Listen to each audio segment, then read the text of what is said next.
The car was unlocked and the keys were not left inside it. Once police obtained a spare key, they were able to start the car with no problem and determined it was in good running condition. It appeared that Sarah had not been forced to stop driving due to any mechanical issues. There was no blood found in or around the car, and nothing was found to indicate that any sort of struggle had taken place. Although police were able to obtain a few partial fingerprints, they were of little use in advancing the investigation. Nothing in the car appeared to be out of place, and the only thing that was missing were the keys and Sharon's purse. She was believed to be carrying around $170 in cash that day, money she planned to use for her Christmas shopping. This episode is sponsored by ExpressVPN. Hey, listeners and viewers, let's talk about surfing the web. We all love the freedom the internet offers, but it's essential to remember the importance of online security and privacy. That's where our favorite tool, ExpressVPN, comes in. ExpressVPN provides a layer of protection that keeps our personal data secure and private. It's especially crucial when we're shopping online or using public Wi-Fi, ensuring our passwords, email, and sensitive information remain our own. It's super easy to use. You just open the app, click to connect, and voila, your connection is secure, your IP address is masked. This level of encryption is a game changer, allowing us to browse, stream, and work worry-free. And let's not forget the speed. ExpressVPN is incredibly fast, avoiding the lag and buffering we all dread. It's especially great for those of us who love streaming our favorite shows and movies. No more geo restrictions or content limitations. Plus, the versatility is impressive. It works on every device, phones, laptops, even routers. So everyone who's connected to your network is automatically protected. Customer support is also phenomenal. They're available 24/7 to help you with anything you need. It's genuinely a comprehensive service. We can't emphasize enough the importance of protecting your online presence. Internet security is not a luxury, it's a necessity. And ExpressVPN is a powerful tool in maintaining your online privacy. Use the link in the description and sign up today and explore the different plans available. Find the one that suits your needs and start browsing the internet with peace of mind, knowing you're protected with the best. Secure your internet, enjoy your freedom, and let ExpressVPN be your companion in the digital world.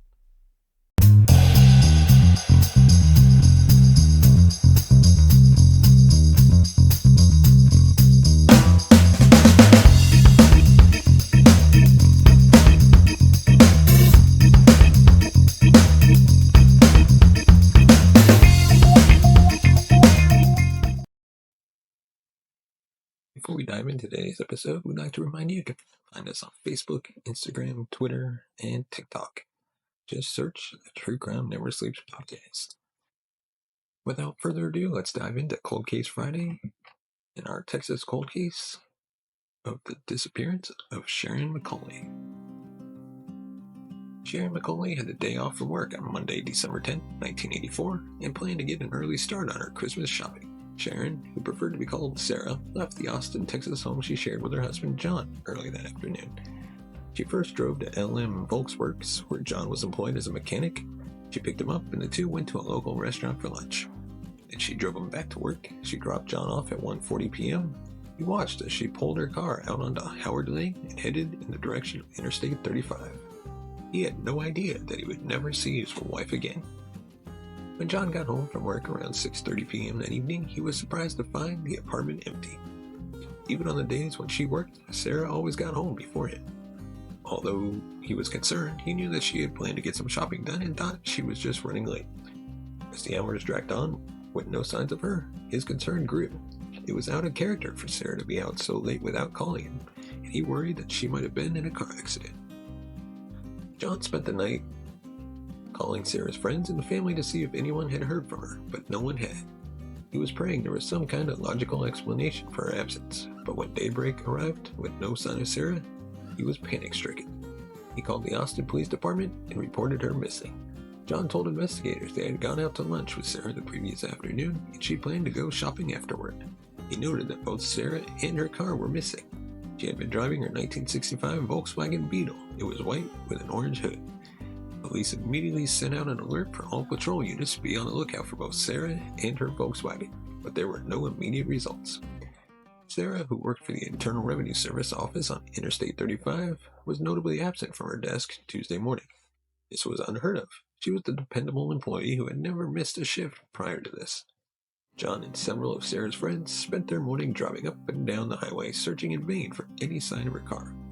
They traced all possible routes from Volkswerks to all the shopping centers in the area, then checked the parking lots of all the malls and shopping centers where Sarah might have stopped.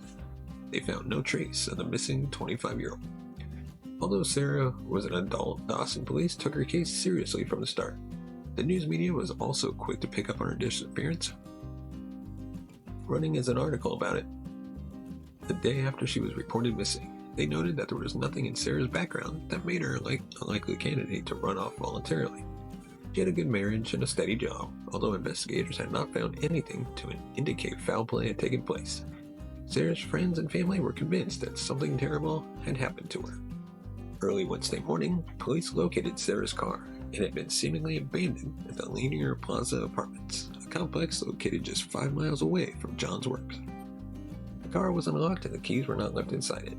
Once police obtained a spare key, they were able to start the car with no problem and determined it was in good running condition. It appeared that Sarah had not been forced to stop driving due to any mechanical issues. There was no blood found in or around the car, and nothing was found to indicate that any sort of struggle had taken place. Although police were able to obtain a few partial fingerprints, they were of little use in advancing the investigation. Nothing in the car appeared to be out of place, and the only thing that was missing were the keys and Sharon's purse. She was believed to be carrying around $170 in cash that day, money she planned to use for her Christmas shopping. Detectives canvassed the apartment complex, hoping that one of the residents might have seen Sarah or anyone else who might have parked the car there. One resident told police that a woman matching the description of Sarah had gotten out of the car and went into one of the apartments. Investigators interviewed the residents of the apartment, pointed out by the witness, but they never heard of Sarah, and there was nothing to indicate that they had ever been in their apartment. Or she had never been in their apartment. It appeared to be a case of mistaken identity. Sarah's best friend, Allison, told police that she didn't believe Sarah knew anyone who lived at the apartment complex. She could think of no reason why she might have gone there. 2 witnesses came forward and told police that they had seen Sarah's car in the vicinity of Bee Cave Road after she had gone missing. This was more than 30 miles away from where her car was found. Police, as well as John and some of Sarah's friends, conducted a search in the area where witnesses claimed to have seen the car, but found nothing relevant to the investigation. John was too distraught to return to work and took some time off so he could search for his wife. The 2 of them had met 5 years earlier when they were both working at the Austin State Hospital.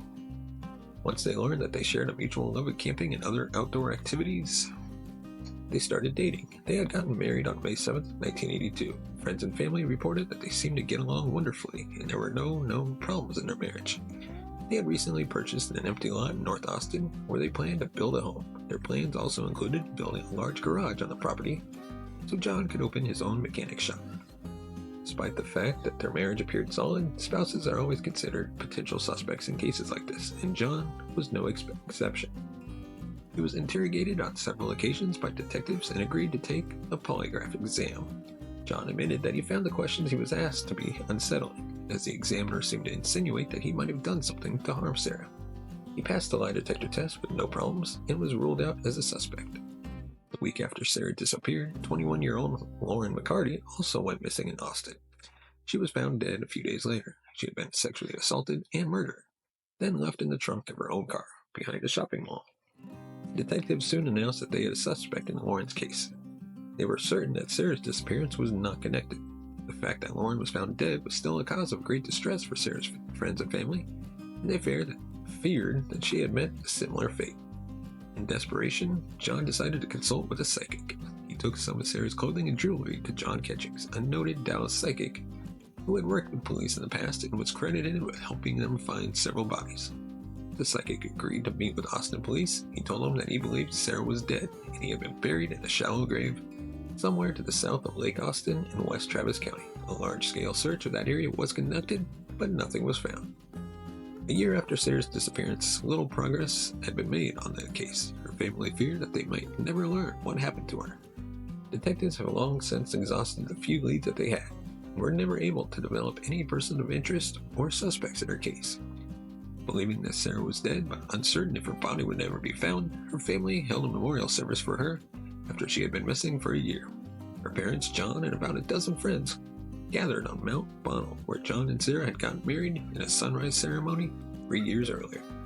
They held a memorial service at sunset.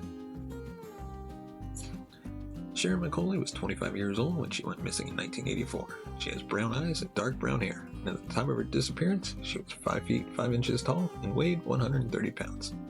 She was last seen wearing a dark purple shirt, dark blue pants with white stripes, and red high-top sneakers with white accents. She has a tattoo of a red and yellow butterfly in her abdomen, and normally wear clear contact lenses. If you have any information about Sarah, you're asked to call the Austin Police Department at 512-974-5281. As always, let us know in the comment section below what you think happened. Is she dead or is she still alive? And there's a small chance she could be alive, but let us know. Of course, if you want to support the channel, you can go ahead and buy us a coffee at buymeacoffee.com/TCNS. Your support helps the channel grow, upgrade our equipment, bring in new hosts, be able to pay them, and hopefully one day take this show on the road. As always, thank you so much for watching and listening, and we'll see you